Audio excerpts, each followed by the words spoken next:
and welcome to Bondcast, a podcast series where we discuss our views on the latest themes and events shaping rates markets.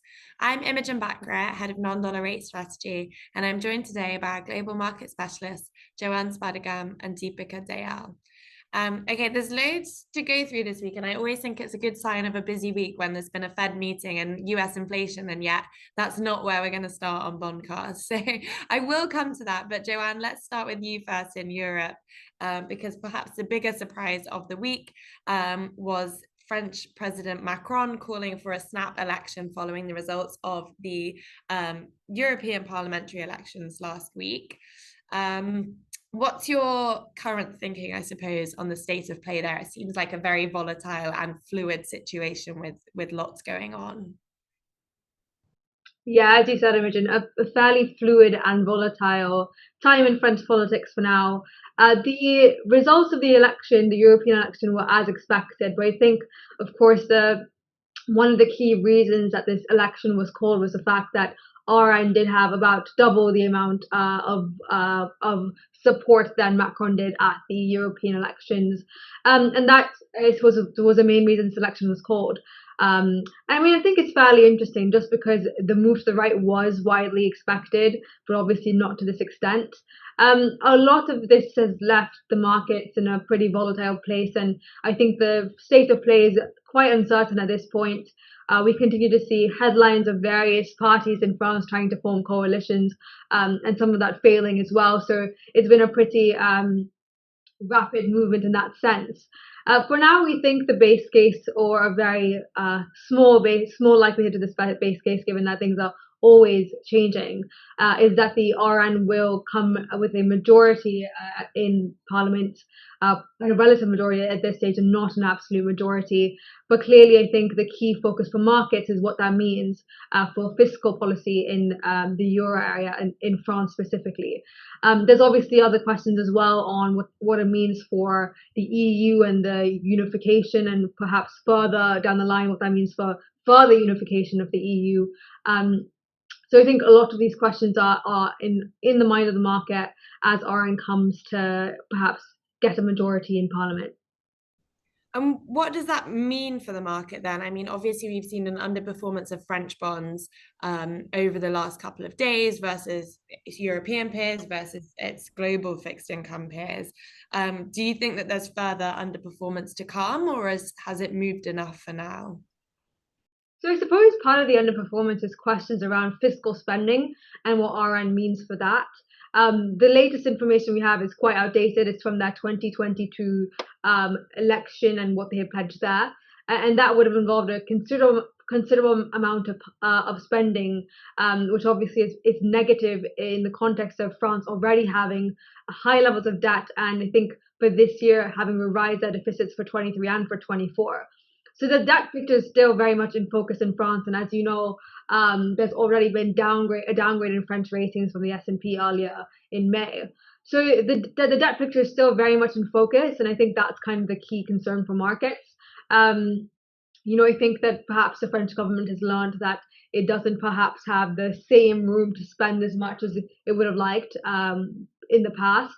Some of the measures they'd pitched would be things like shifting Macron's reforms to the pensions, or no taxes for people under the age of 30 in France. And both of those things, for example, are very costly. So I do think that they might have to come in with a different set of play or a different agenda at this point, given that fiscal is quite largely in focus in France. The market reaction on Monday was clearly a widening in OAT spreads versus bonds, and also versus a few other key EGBs like Spain. And that really is warranted, I think. I think the market wasn't really expecting this result, so it came as a pretty big surprise. And with fiscal once again coming to the front of minds, I think that spread widening was warranted to some extent, given there was essentially very little risk premium for politics priced into the spread.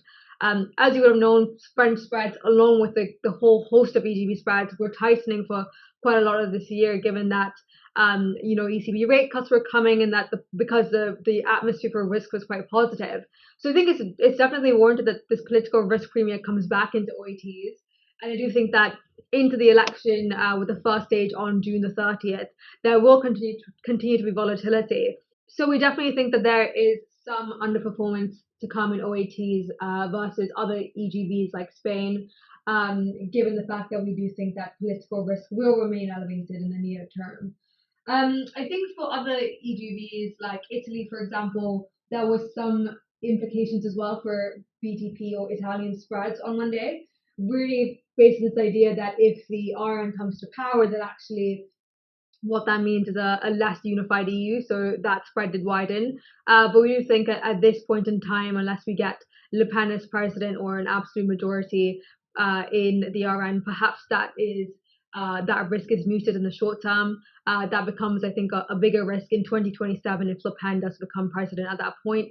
So we have seen that move, that underperformance of Italy have reversed over the course of this week, which I think is right.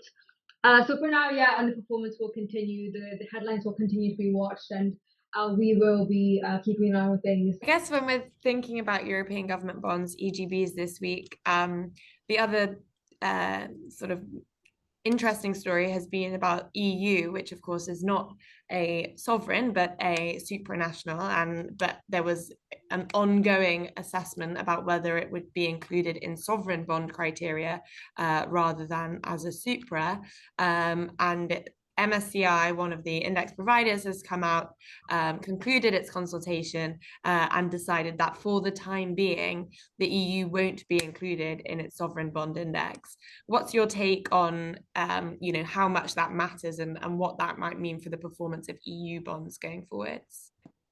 So the EU has been performing fairly well through this year before the news. I think in April when ICE had noted that they are also considering including the EU in the sovereign bond index. Since then, we've seen the EU perform quite well versus things like French debt. So the news was definitely a bit of a negative surprise. Or I mean, the consultation was meant to conclude in May, and the results announced at the end of May. So there's already some speculation that actually maybe the EU was not going to be included. So the announcement just confirmed that theory. And I think as a result, this morning on Thursday, we are seeing the EU underperform a little bit. It's in terms of the future, I suppose. They have said that they will reconsider this in Q2 2025. It's a bit difficult at this point to see what changes between now and then, mostly because the consultation that was sent out came back with a result that suggested that there was a bit of a diversity in the amount of responses they got, and also in terms of whether investors thought it would be a good idea to include the EU or not. So I find it difficult to see what changes between now and then. So I think for now the EU probably does stay out of these indices, and probably does call to question what that means for other index providers that are considering the same. Probably not great news. But I think, in the short term, especially versus things like France, the political situation will clearly dominate versus this EU story, I think, after the moves we've had today.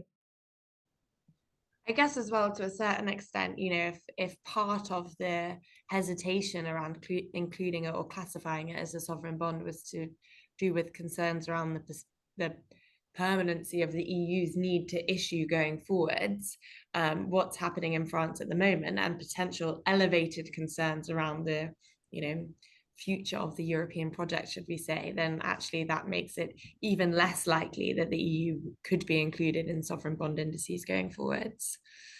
Okay, cool. Let's switch gears then and think about the US, because like I say, it was also a pretty big week there. We've had lots of data and of course a Fed meeting as well to discuss. So let's start with the data first. Deepika, we've had two good inflation prints this week, which makes a change, I think. How has your thinking then around the kind of trajectory of inflation evolved this week? I think both the CPI and the PPI reports for the month of May were actually pretty good from most perspectives. We saw consumer prices moderate to just a 0.1% gain in the headline measure. The core CPI posted its softest monthly gain since September of 2021. On an unrounded basis, that was a 0.162% gain. We haven't seen that in a while, and that was down from a true 0.3 in April, a string of 0.4s in Q1. So overall, very good news. And the surprising part, though, in that report was all of that cooling came from the core services ex rent measure. rents, which actually account for more than 40% of the core CPI, those stayed fairly firm relative to the April pace, but the core services ex rent measures actually just slipped below 0% and was just shy of a 0.1% decline. We haven't seen that in a while. So from that perspective, consumer prices cool. This morning's PPI report also showed producer prices or wholesale pipeline inflation pressures were also cooling. The headline producer price index fell 0.2%. The core version of that index was also unchanged on the month. In fact, a big portion of the weakness that we saw in the CPI and a smaller portion from the PPI suggests that the core PCE deflator, which is the Fed's preferred inflation gauge, would only rise 0.1% in May, which, if realized, would be the softest monthly gain since November. On a year-on-year basis, that would imply a pace of 2.6% after a string of 2.8% since February. So overall, that does look like a picture that the Fed's inflation mandate is seeing some progress, at least renewed progress, even if they're not there yet. But that being said, as we flagged before, the path for inflation in the months ahead would be a little tricky. We see the continuation of this downshift in the core measures. Our expectation is average monthly gains to come in at around 0.2 over the next 6 or 7 months. However, unfavorable base effects from last year will make it very difficult for the annual rate to show drops, which would be viewed as lack of progress once again on the Fed's inflation mandate. So, for what it's worth, we have core PC inflation ending the year in a 2.5-2.6% range, which is decently below the Fed's latest projection of 2.8 that they signaled at yesterday's meeting. So, in that sense, while we do expect inflation to cool over the next several months, optically that will still not look like the Fed's made enough progress on the inflation mandate. Of course, a quicker pace of deceleration could easily lead to the Fed backtracking on the signal that they sent out yesterday. I guess that was the other key development this week then, despite having two, as you put it, very good inflation prints. Of course, the Fed, well, I believe, you'll correct me if I'm wrong, but I believe they only had oversight of the CPI data yesterday when they made their decision, not the PPI data that we had today. We're recording it as usual on Thursday. So the Fed meeting, despite having that backdrop of a better inflation print, a CPI inflation print for May, was still leaned, I would say, at the hawkish end of expectations. Would you agree with that? And how has that changed your expectation of the policy outlook, I suppose, if at all? So, as you said, Imogen, it was a slightly hawkish message that the Fed sent yesterday, despite the good print that we got on the CPI. The Fed left the target range for the policy rate at 5.25 to 5.5 for the seventh consecutive meeting, but they also presented an updated dot plot. The last that we got was in the March meeting, and at the March meeting, the Fed had suggested they could go thrice this year in terms of rate cuts. This time around, the June dot plot only implied one cut for all of 2024, and this was despite having seen the CPI report. As you said, Imogen, they didn't have the PPI report, but the CPI was a good enough signal as to where the core PC deflator would be heading for May. When asked about this at the Q&A in the press conference, Chair Powell did suggest that they always have the optionality of changing the dot plot after they've seen data on the first day or the second day of the meeting. But as we all saw, it appeared officials refrained from actually changing their estimates, signaling that the Fed is willing to be patient, cautious, and looking at the totality of the data before they can signal that they're ready to cut rates. So the theme really from yesterday's meeting was higher for longer. And they want to see the evolution of inflation data. They want to see how the labor market's doing, how the economy is evolving before they can really signal that they're ready for rate cuts, or the economy is ready for rate cuts. Our own expectation hasn't changed. We're looking for the first rate cut to come in December this year, with a 25 basis point reduction, followed by 200 basis points of easing next year. We are a little different from the Fed in the sense that the Fed has signaled that they may go 4 times in 2025 and 4 times in 2026, assuming they go in increments of 25 basis points. But we do think that as the labor market comes into gradual balance and inflation starts cooling, we get to a 2.5 to 2.6% range by the end of this year, the Fed would be ready to signal that they're ready to go consistently after December. Of course, things can change in a short order. The Fed will have many opportunities in the coming months to signal whether they want to ramp up expectations of a rate cut or fade expectations of a rate cut at all this year. Fed Chair Powell will testify before the Congress later this month or perhaps early in July, followed by another meeting at the end of July. And of course, policymakers will be meeting at Jackson Hole, and that could be a good opportunity for them to signal any changes in policy outlook, if at all. But our expectation hasn't changed after yesterday's meeting. So Imogen, turning to the UK now, we've obviously got the Bank of England meeting next week. So what are your expectations there?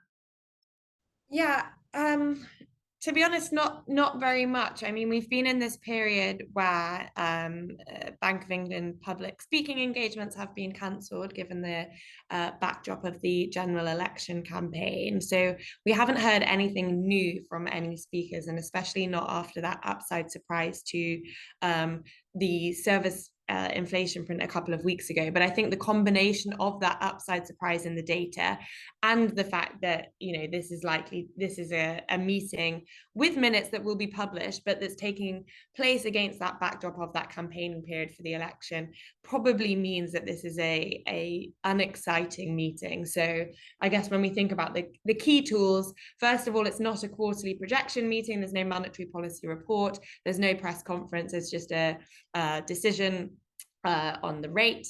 We, of course, will find out about the vote, and then we will get the minutes with any update to the forward guidance. So we're expecting rates to be left unchanged. Of course, prior to that services inflation print, the market was kind of 50-50 about whether the BOE would go in June or not. And now it prices in very little chance of a June cut, which we always thought was a bit premature. We've kind of long had August as our base case. So unchanged rates, probably a 7-2 vote again. So that too would be unchanged versus the May meeting. Ramsden continuing to vote for a rate cut, and the others voting for unchanged rates, and then the forward guidance as well, largely unchanged as well. And probably given that, that context of it being against the backdrop of a general election campaign, the minutes are probably quite short, probably don't say very much new, and therefore August becomes the most likely point for a refresh of the guidance, whether that comes with a rate cut or not.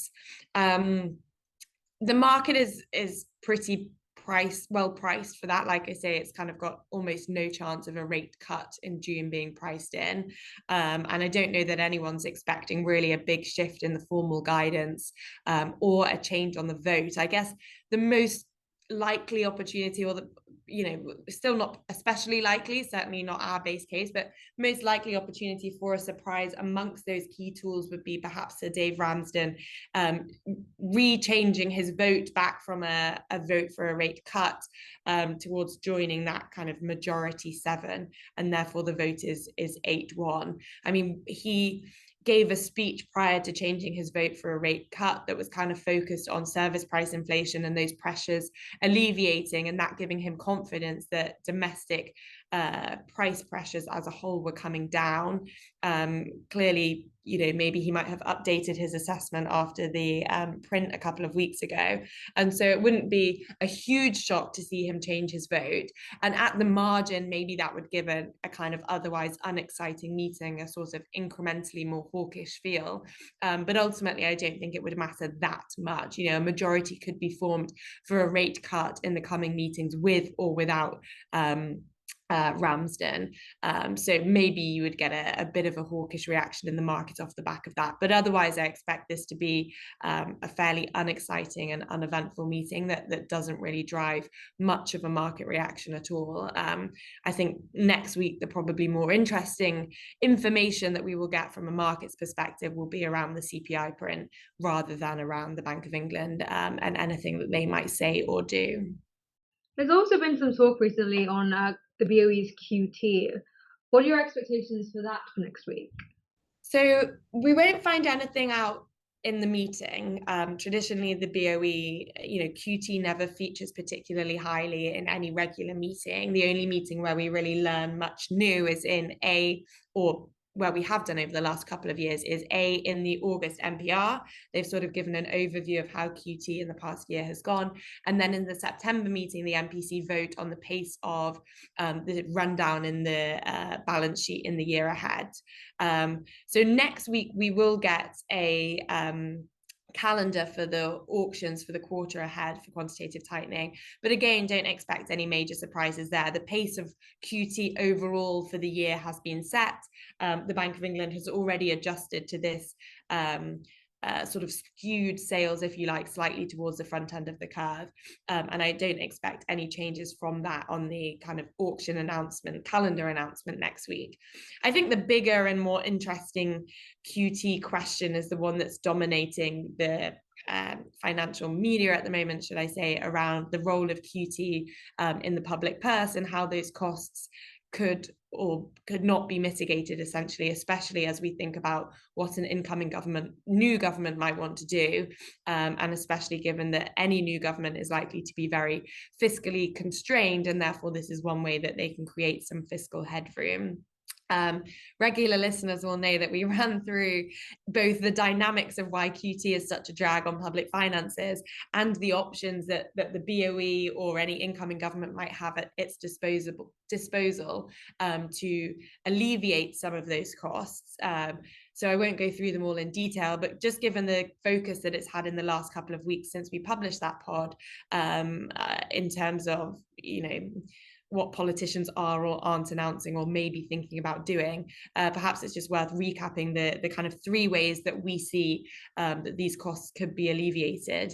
The first, which I think is the most likely option, is just that the BOE stops active sales in September. That isn't really a decision that I think is necessarily related to the costs.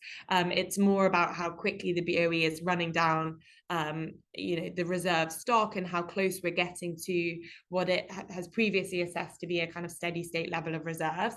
But I think it has the added bonus of also alleviating some of the fiscal pressure and therefore some of the political criticism that the BOE has come under for doing active sales. The next is that they could just change the fiscal rules, that any incoming government could exclude BOE costs of QT essentially from the fiscal rules so that they're not creating a drag and limiting that headroom.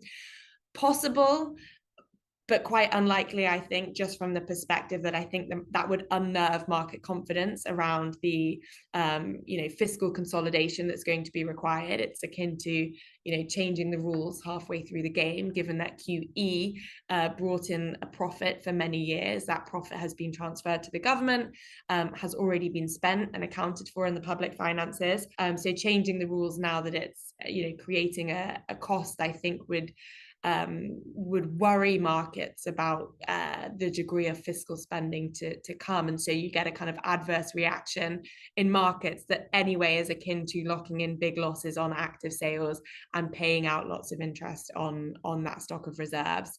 And the third option just is perhaps the one that's getting the most attention in the press at the moment is around tiered reserves, so changing the way that reserves are remunerated in the UK, which limits some of that cost of carry of the portfolio.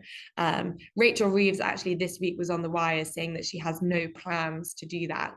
No plans is a kind of politician's way of saying not right now, but we could eventually. She clearly didn't rule it out ever, and certainly a government that is has very limited fiscal headroom might turn its attention to that eventually. But I think that she seems to ascribe to the same view as the Bank of England, that actually, whilst tiering is possible, it could create unintended consequences, both from the perspective that, again, the market would perceive this as a level of political interference with monetary policy that it didn't like, but also in the sense that, ultimately, whichever way you structure tiering, that is just a windfall tax on the banks, and banks may choose to protect their margins and ultimately pass those costs onto the consumer, which also kind of blunts the transmission mechanism of monetary policy.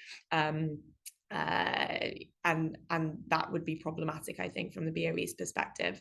And there's plenty of other reasons why I think it's unlikely, but probably don't need to delve into all of those now. And like I say, we recorded a pod on that exact subject a couple of weeks ago. So anyone who's super interested, I'll direct you that way. You'd also just mentioned the CPI print, Imogen. What will you be looking out for in that print next week?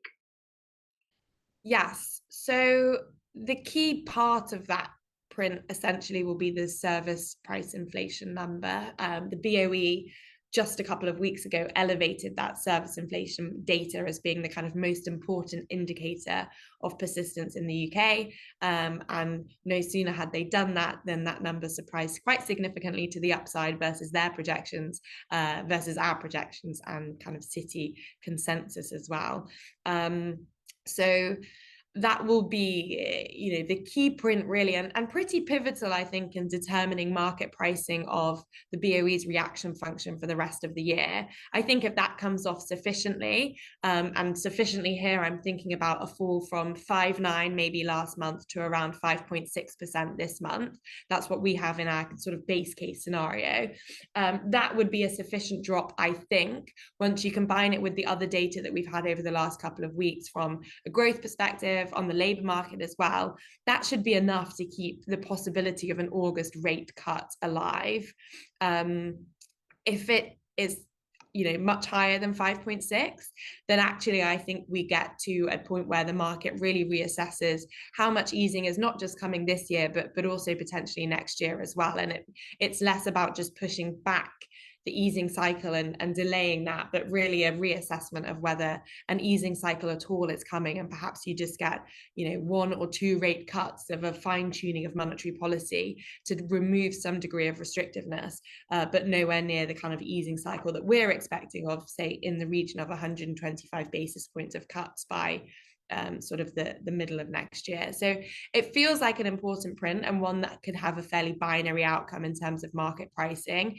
At the moment, markets price in just 35 basis points of rate cuts this year by December. And that first cut isn't fully priced until November.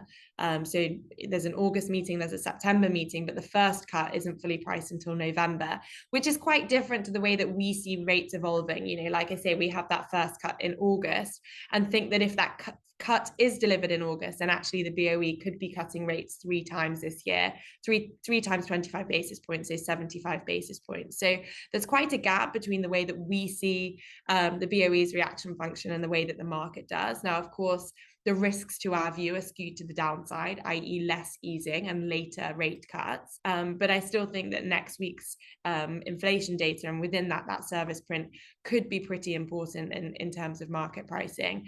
I guess the caveat, though, is that actually maybe the market will need to see more than just one good data print. The market and the BOE might need to see more than just one good data print to be comforted that, this is potentially the start of an easing cycle coming as soon as August.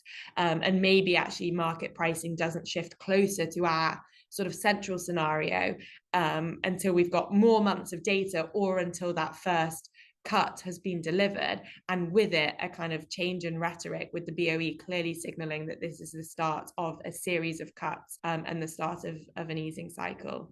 But yeah, watch that service price inflation print. We're looking for a fall to 5.6%, and I think that should be enough to keep an August rate cut live.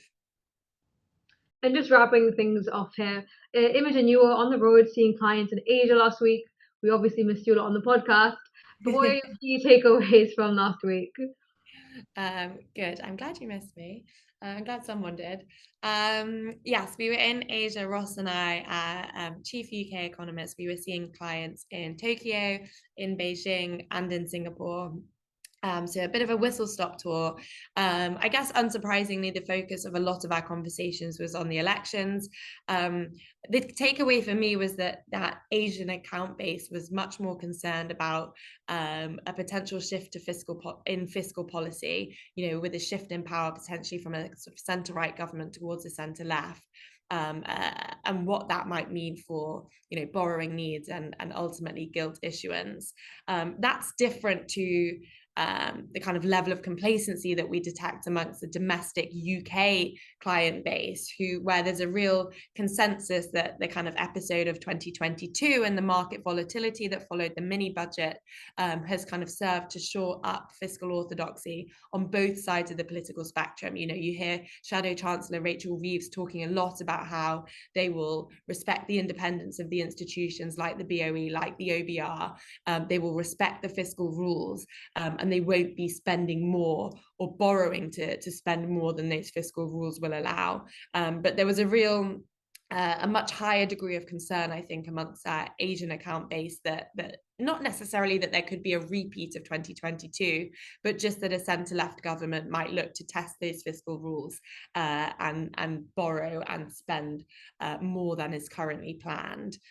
The other interesting takeaway from an election perspective was, again, related to these concerns around fiscal policy, was that a larger Labour majority, in fact, increases concerns about, the risk of higher public spending.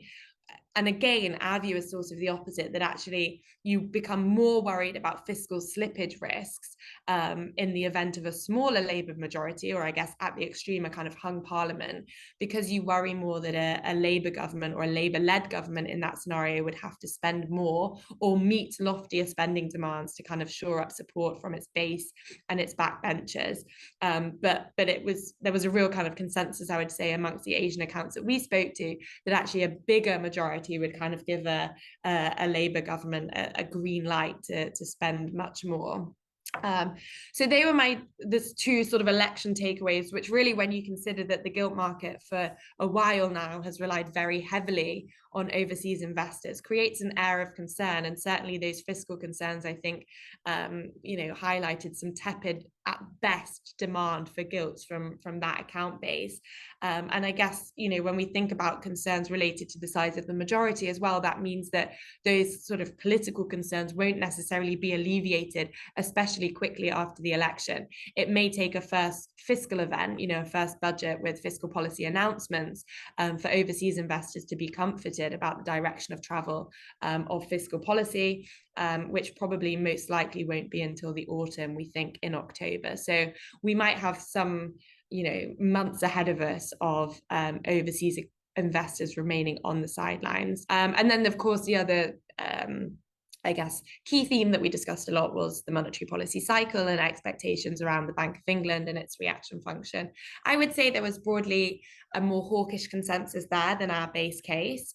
That was driven more by the perception of UK sort of domestic data rather than just by the perception of what the Fed will be doing and US data.